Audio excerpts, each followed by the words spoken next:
Bom dia, Brasil. Bom dia, Portugal. Bom dia, Angola. Meu nome é Alfredo Levin, ou alguns já me conhecem como Alfredinho. E a minha intenção como guia de turismo é levar vocês direitinho para conhecer Israel. Muitos de vocês vão ter a possibilidade de fazer isso, mas tantos não. Então estou levando vocês nesse passeio com aquele chip da imaginação para conhecer mais. Hoje estamos em Cafarnaum, aldeia de Naum. Jesus saiu de Caná da Galileia, chegou aqui, ficou não muitos dias, depois voltou e se sentiu em casa, se sentiu com seus amigos, com tantos outros que abriram as portas para ele. Às vezes conseguiu se chatear também, porque as pessoas seguiam a Jesus só porque davam a comer, beber e alimentavam espiritualmente pouco, mas fisicamente muito. Eles não entenderam a mensagem. Jesus amaldiçoou essa cidade e acabou sendo como hoje vocês veem, ruínas. Vamos conhecer ela um pouquinho. Vem que eu acho que será algo importante para todo mundo conhecer. A Universidade Hebraica de Jerusalém, há muitos anos atrás, algo assim como 25 anos atrás, demonstrou que aqui, além de pescadores, além de trabalhadores agrícolas, gado e demais, tinha uma fábrica de cortes de pedra.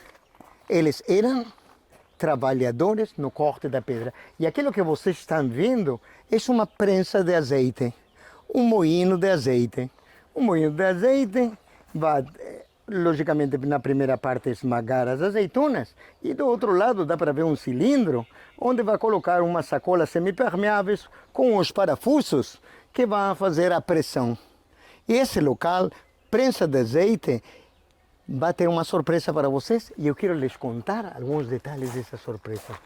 Vamos conversar um pouquinho do assunto, porque muitos de vocês nunca ouviram falar dos detalhes de uma prensa de azeite, o que significa e muito mais ainda o que nós sabemos sobre a vida de Jesus. Fique comigo, entenda que lá no fundo temos uma prensa de azeite.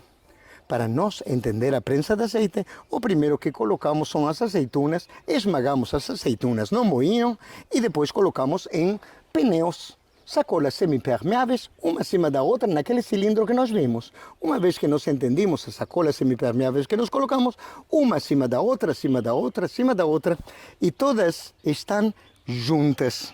Colocamos uns parafusos e geramos a pressão. A pressão vai gerar que o líquido vai sair da carne. A carne são as azeitonas. E o líquido, logicamente, o azeite. Na medida que vai gerando pressão, vai esmagando as azeitonas, geramos mais pressão e temos diferentes azeites que vão servir para unção, iluminação, alimentação e para tantas outras coisas. Mas tem uma coisa, um detalhe. O primeiro azeite, o azeite da primícia, era aquele que, sem pressão de fora, pela própria pressão do corpo, da carne, vai sair aquele líquido. Esse líquido da primícia é aquilo que vocês conhecem como azeite virgem. Por quê? Porque não foi esmagado por fora, o próprio peso. Por isso, virgem. Que não faço ideia o que será extra virgem, mas virgem é virgem. Mas há uma curiosidade, esse azeite virgem, esse primeiro azeite, era entregue para Deus no templo. Quando nós lemos a passagem da Bíblia, sabemos que Jesus morou aqui. Sabemos que Pedro, Tiago e João moraram aqui. E agora o mais importante, sabemos que Jesus entrou nessa Semana Santa, nesses dias santos, nesses dias da entrega, da paixão de Jesus, entrou pelo Monte das Oliveiras. Foi para o local do cenáculo, o local da última ceia, mas entrou e voltou ao Monte das Oliveiras. Se o Monte de Oliveiras tem oliveiras, se tem oliveiras tem azeitonas, se tem azeitonas, vai ter que uma prensa de azeite. Jesus voltou ao Monte das Oliveiras, num local que em hebraico nós conhecemos como o Monte das Oliveiras e o Horto de Getsemane. Prensa de azeite é Getsemane. Naquele Getsemane, Jesus postrou-se na pedra e suou sangue. Para aqueles que estão entendendo a mensagem. o líquido da carne no corpo é sangue. O corpo e o sangue. Jesus suou sangue. Saiu líquido da carne, sem pressão de fora. Isso é primícia. E a primícia era para Deus. O que estava a fazer Jesus naquele Monte das Oliveiras, naquele horto de Getsemane, era se entregar a Deus, lá em Jerusalém. Vamos agora para a sinagoga. Sinagoga, local de reunião, também de oração. Mesmo na época de Jesus, nós vemos uma sinagoga do século II, posterior à época de Jesus, mas de qualquer jeito, convido vocês a entrar. Seja bem como para entender que tinha uma área para se sentar. Se tinha um problema político, solução na sinagoga. E se era um problema social, na sinagoga. E se é um casamento, na sinagoga. E se é para orar, fechamos a porta principal que está aqui na minha frente e ficaremos olhando para Jerusalém. No momento de olhar para Jerusalém, a porta principal ficou fechada. Entrarei pela porta estreita. Entrar pela porta estreita é entrar com devoção, entrar com atitude, entendendo que tem a presença de Deus está aqui nesse local. Nesse momento, as pessoas ficam orando para Jerusalém. Todas as sinagogas do mundo olham para Israel, Israel para Jerusalém, e em Jerusalém, o Muro das Lamentações. Algum dia vocês também vão conhecer. Bem, vamos conhecer algumas outras coisas enquanto jogamos uma vista geral dessa sinagoga que tantas vezes, no nível baixo, Jesus ensinou, curou e preparou as pessoas para essa volta do Messias. Aqui na minha frente aparece a cidade onde tem só uma casa. Você já imaginou uma moradia para 100, 120, 150 pessoas? Cada um deles com os animais e todas as coisas aqui dentro. Tem uma casa e mais uma. 120, 150 mil pessoas em toda essa região. Das quais, talvez nessa cidade, 15, 20 mil. Mas vamos aproveitar e ver aquele contraste onde, segundo a tradição, a casa de Simão Pedro. Aquele Simão Pedro que uma vez, há muitos, muitos anos atrás, já mais de 2000, tinha a sogra dele doente. Segundo a tradição, aquela seria a casa. Segundo a passagem da Bíblia, Jesus foi até lá e curou a sogra dele, que estava doente. Ela começou a servir. Se bem algumas das passagens da Bíblia têm elementos muito sérios, a brincadeira é: será que Simão Pedro negou a Jesus porque tinha curado a sogra? Não sabemos, só é uma simpatia. Mas a verdade é que essa igreja está acima da igreja do século IV, século V. Nós vamos ouvindo os passarinhos. Imagino que daqui a pouco chegarão multidões. Já grupos estão aparecendo naquela entrada. E nós estamos quase sozinhos, vocês e eu. Aqui nesse nível inferior dá para ver a construção. A construção antiga, octogonal, 8 lados, sabendo que o número 7 é a perfeição de Deus, mas estaria faltando mais um número. O número não é um número, é o Messias. A perfeição de Deus se completa com Jesus. Por isso esse número 7 se completa com mais um número, e essas construções eram octogonais.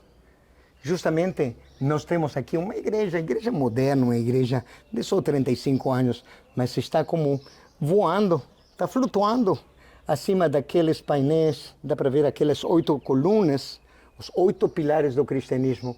Segundo a Igreja Católica, os 8 pilares do cristianismo, as bem-aventuranças, servem de base de sustentação para essa igreja. Uma igreja que não tem nada em especial, tem janelas ao redor, tem a presença e tem um vidro no nível inferior, como para ver a pedra testemunial. Não sei se era a casa de Pedro, mas essas pedras viram passar a Jesus. Vamos aproveitar para ver 2 coisas mais. Uma delas, justamente, é não esquecer de Simão Pedro. E tem uma pequena homenagem, um homem simples, um homem trabalhador, um homem pescador que um dia foi escolhido para deixar de ser pescador de peixes e começar a ser pescador de homens. A decisão de Jesus, a escolha de Jesus e Simão Pedro, um daqueles 12 escolhidos para ter uma missão na vida: evangelizar, transmitir a palavra. Esse Simão Pedro, que segundo a passagem está escrito aqui: Tu és Pedro, e sobre esta pedra edificarei a minha igreja. As chaves estão na mão de Simão Pedro como na porta dos céus. Homenagem a esse Simão Pedro. E mais um detalhe, antes de nos despedir desse Cafarnaum, eu não quero que vocês percam aquele botão da imaginação e tem construções mais modernas, mais antigas. O que eu quero é que vocês me acompanhem e dediquemos um minutinho para ver essa paisagem. Uma das coisas que eu sempre falo para meus grupos é que muitas coisas mudaram, mas a topografia não muda. As montanhas são as mesmas, o Mar da Galileia é o mesmo. As possibilidades de ter um encontro espiritual para cada um daqueles que chega até aqui. Isso eu quero convidar para vocês, aqui. Vamos escolher uma cadeira, um lugar. Vamos nos sentar um momentinho e refletir. Refletir sobre todo aquilo que tem a ver com decisões que o próprio Jesus tomou. Dá para ouvir o som das águas, dá para ver a cidade de Tiberíades, o Monte Arbel, aquilo que nós chamamos a região dos judeus. Com certeza Jesus tomou muitas decisões aqui. Dentro das decisões, a escolha dos apóstolos, e a decisão mais difícil poderia ter ficado aqui, tranquilo, na cidade que ele decidiu se identificar como a sua cidade, mas ele também tinha uma missão: subir a Jerusalém.